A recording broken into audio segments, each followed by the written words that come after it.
जदि देखिबा वर्षार कंडीशन वर्षा काली भी हेछि अनेक स्थान रे ओडिशा राज्य रे रहितिला आज भी जदि देखिबा आगामी 24 घंटा पर्यंत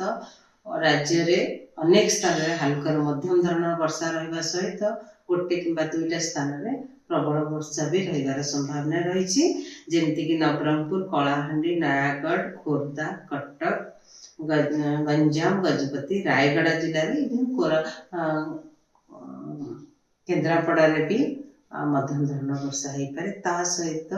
पूरा राज्य रे हल्का मध्यम धरण वर्षा रहिबो आ काली पय जदि देखिबा 26 तारिख पय कि हल्का वर्षा राज्य रे मोस्टली साउथ ओडिशा रे दक्षिण ओडिशा रे गोटे किंबा दुईटा स्थान रे होबार संभावना रहिछि जेमति कि गंजाम गजपति रायगढ़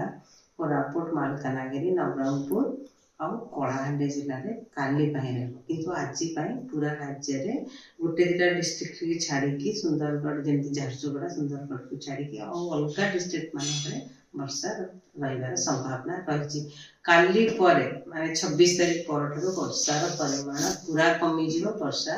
हबार बेसी संभावना रही ना। नमस्कार।